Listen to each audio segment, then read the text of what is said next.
Hi everyone, my name is Artem. I am co-founder of Hilltop Studios and I'm co-director of Lil Guardsman. Hi, I'm Scott Christian, and I am also a co-founder of Hilltop Studios and a co-director of Lil Guardsman. Hello, I'm Matt Bernard. I'm a writer and game designer on Lil Guardsman.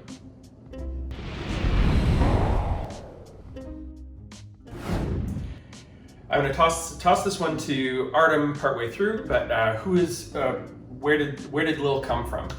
At the beginning of the pandemic, this video is being filmed in Toronto, Canada. Our team is all over the world, but the three of us are in Canada. Artem and I started doing really long bike rides at the beginning of the pandemic. And what started as a, hey, we love games, it would be fun to make one. That was the kernel of the idea for Lil Guardsman. Mm-hmm. Now, where did Lil come from?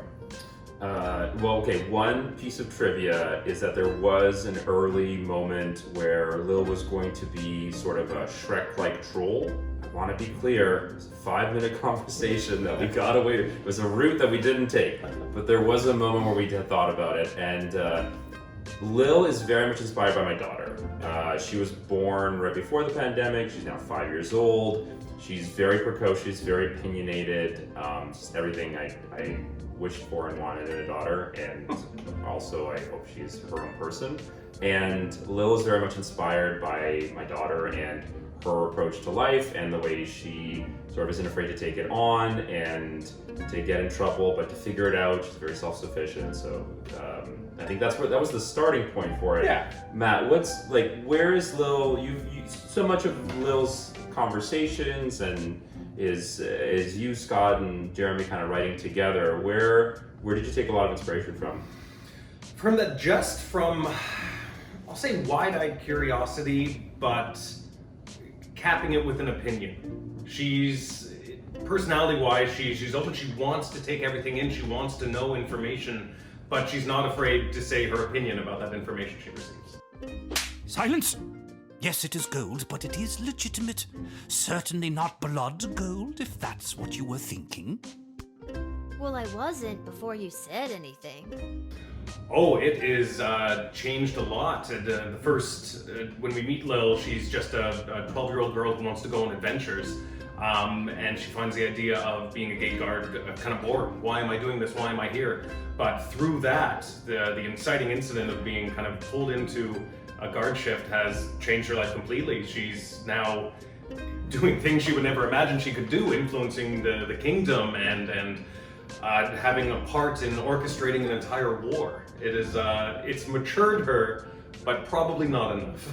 Wait a minute, you're gonna give me, a 12-year-old, the power to rewind time? Yeah, I'd say that one of the core themes in part one, in addition to sort of meeting the characters and getting to know Lil and getting to know the world, is sort of the A plot is there's a princess character of the Sprawl, which is our game world, and her father has died previously, I'd say maybe 8 months, a year before. Something like that. So the sort of main plot beat in part one is there are two rival kingdoms who are vying for her hand. And you as the player are sort of making choices and shifting things and making a choice between these two rival kingdoms. Yeah, so we had a very ambitious goal at the beginning to have over 100 characters in the game, which was ludicrous. I don't recommend anyone do that again. I'd like to issue a public apology to Haffa, our lead artist, who's had to design 100 beautiful characters. Well, and so I think for any game developers out there, that is a very big art pipeline challenge. That is something we tried to think about a lot at the beginning, especially when Scott and I were just starting out, is how to bring the characters to life in a way that wouldn't crush our small little team.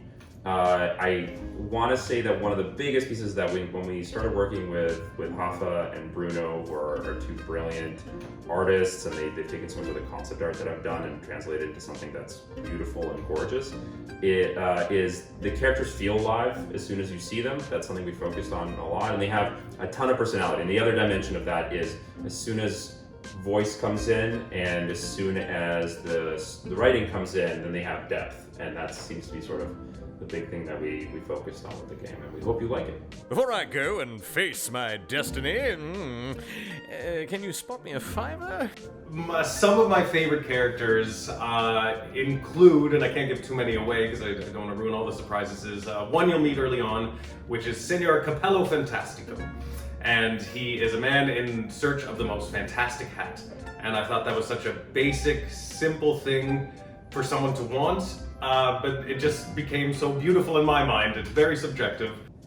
I love all my children equally. No. I would say I think I like the non-human NPCs a lot. One of the sort of through lines in our game is there's mounting discrimination against the non-human fantasy races in our game. So there's a lot. I feel like there's some urgency and tension with those characters that just has a lot of flavor. Artem, any particular favorite characters?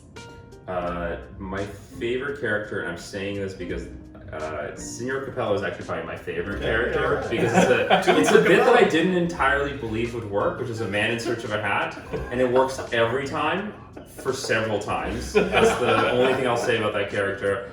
So we're now in the home stretch of production.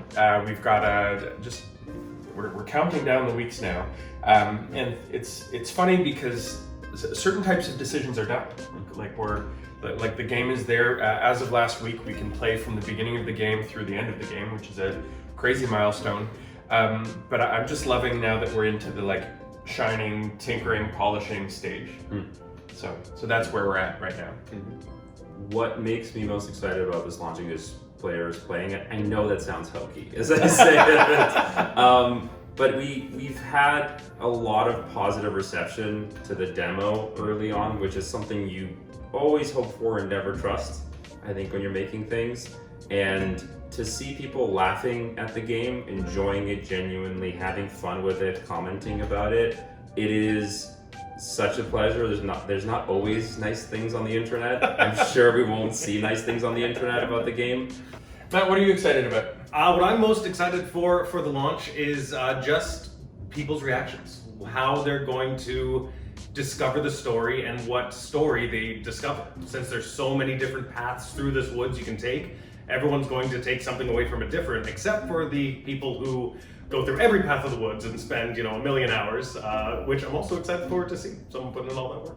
Honestly, if the fans are clamoring for the merch, we will show up with the merch. I will 100% work really hard to make the Lil sweater. We did actually talk about the fact that we wanted it to be something that, for sure my daughter would want to wear, but I think when Hoffa made it, I want to wear it. In the meantime, there's knockoff merch available, and Matt Bernard